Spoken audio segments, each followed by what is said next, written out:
Hi guys, welcome back to my channel. Today we're gonna be doing something that a lot of people have been requesting me to do a video on, and I was like, you know what, why not do it today? So we're gonna do it today.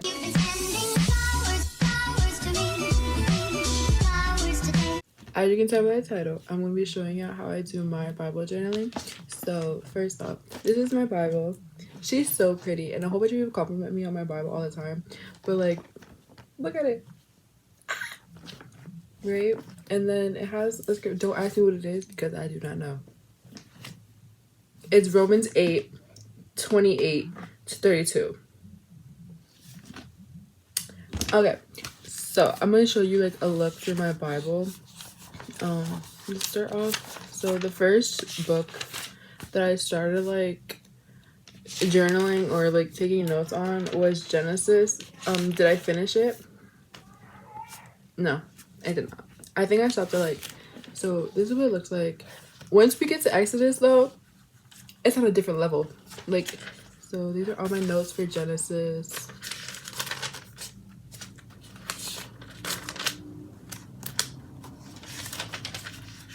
You know, it's very basic, okay? And then I got bored of Genesis in all honesty, and I stopped at chapter 18, and then we didn't finish it. I was like, and I lost motivation. I did. So in order for me to gain back my motivation, I started a new book, and I started Exodus last night. Look how pretty this is. Okay. And then I'm doing, so there's 40 chapters in Exodus, and to keep myself like accountable or like self-discipline myself to reading my Bible, I told myself that each day I would read 5 chapters a day. Like I wrote a sticky note somewhere if I can find it. Okay, I guess not. I had a sticky note on my desk, and it basically was like a reminder for me to read my 5 chapters, and I was gonna finish Exodus. I'll finish Exodus by August 1st. So last night I did all of this. Okay, as you can tell, I was getting in deep. Like, I had to pull out the sticky notes and everything. Like, last time Bible study that I did, chef's kiss. It was just so good. Like, Exodus so far is really good. It's so good. So, today's video is going to be me doing chapters 6 through 10. And I'll show you, like, I'll show you the supplies I use. So, obviously, this is my Bible that I use. My favorite pen is this one, the Micron 03. 03, I don't know why. I saw somebody else use it, like another big Christian influencer use it. So I was like, oh, I want to check it out. And I bought it. And I love it. Like, it's so pretty, and I think it's like the perfect size for my handwriting too, because if it's too small, my handwriting looks gross, and if it's too big, my handwriting looks gross. So this, it's just right. And then I've been using these markers.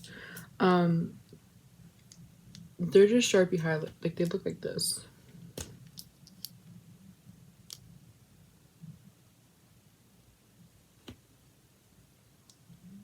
It looks like that. I think I took these from my sister's room, but she doesn't have to know that. And then when I add my sticky notes, it's not like any specific sticky notes.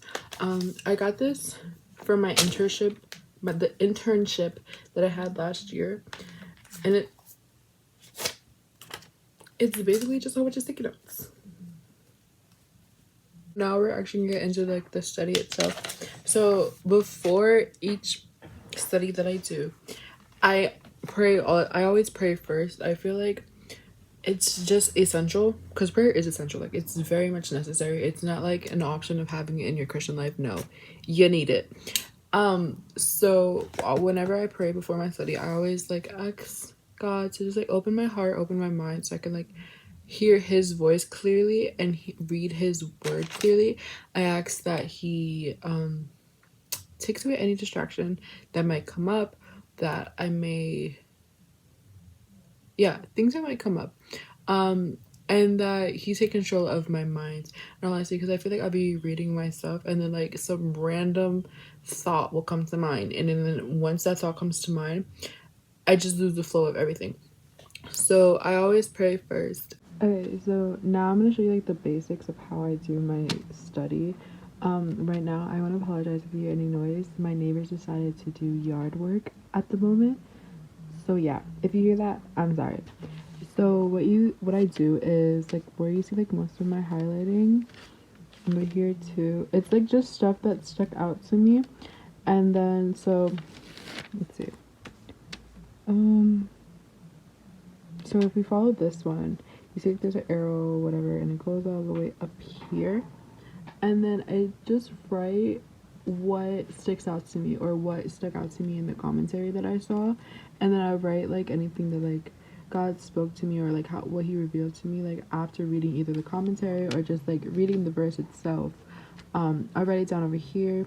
For starting the book, when I wrote the title, I wrote the title and then I wrote the author and basically just like the meaning of the title. And yeah, that's basically what I do. I'll highlight anything that sticks out to me.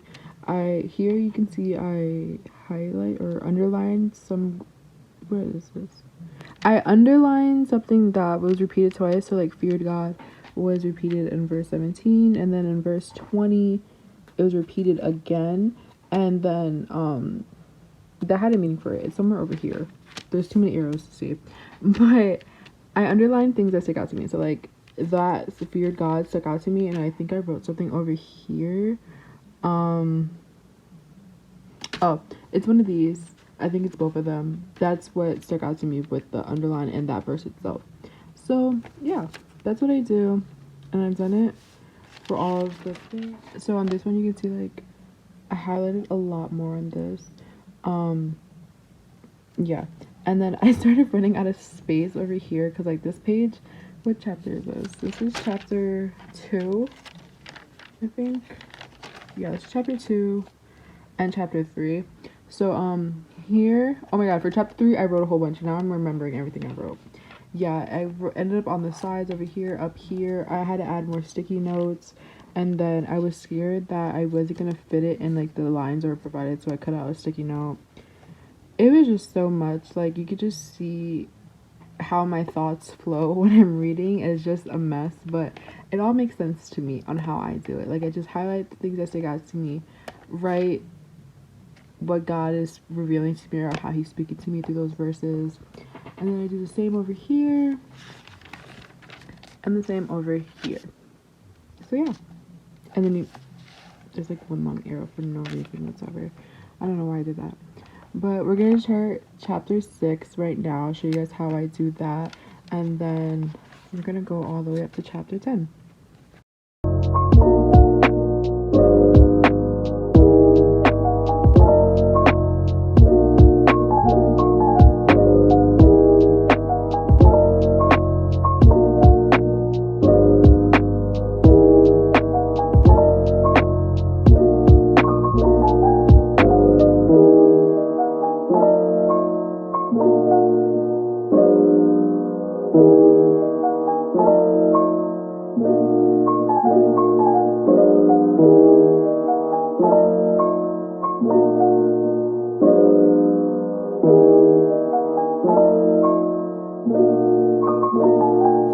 Okay, so I just finished chapter 6.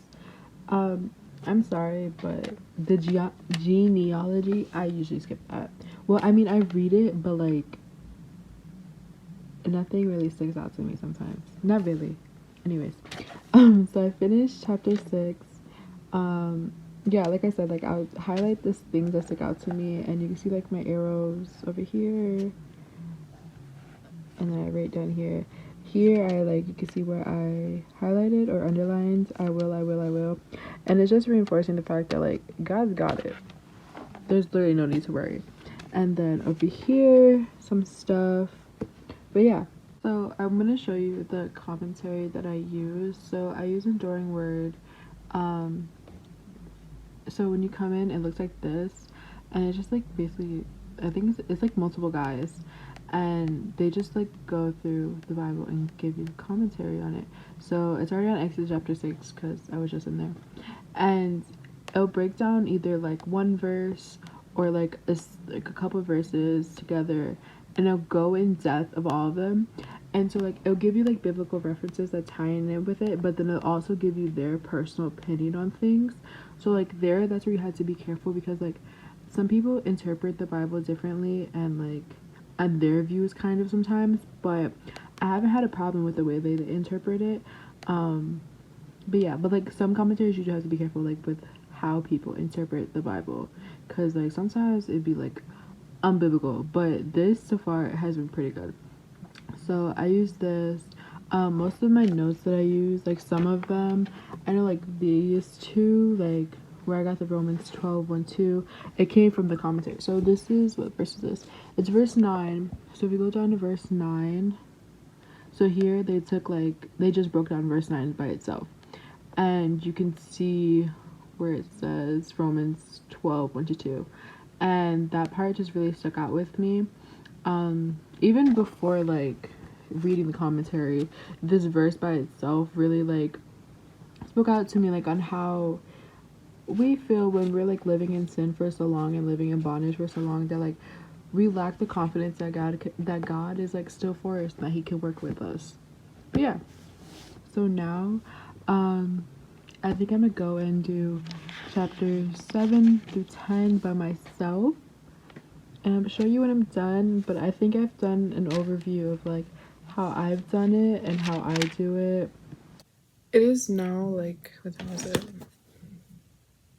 It's 4 o'clock. I've been doing my study, I think, for like 3 hours. I mean, that's how long it lasted me last night. So yeah, I've been doing it for 3 hours, and I finished chapter 10. So this is chapter 6, and then all of this, and we finished right before chapter 11. So yeah, I finished my study for today, my 5-chapter study. I hope like my advice or how I do it helps you in your journey of Bible journaling. I don't know, I honestly feel like Bible journaling has brought me so much closer to God, obviously. Not just reading the Bible, like, yeah, but like growing in deeper with it, like actually taking your time to go in like verse and verse and reflecting on verses from like previous chapters or later chapters, and just seeing how like all God's like words and all his plans always tie in together. Honestly, it brings me so much peace doing this. Like, I don't know, I was like really proud of myself like while I read and I like just see how like God works and like the chapters. I just find myself smiling because like God is just so beautiful. Like okay, this lighting, it needs to stop. He's just beautiful in all his ways, and it just like makes me so, there's a bug, it just makes me so happy. But yeah, that's it for today's video of me Bible journaling. I hope you enjoyed it, and yeah, I'll see you guys in my next video.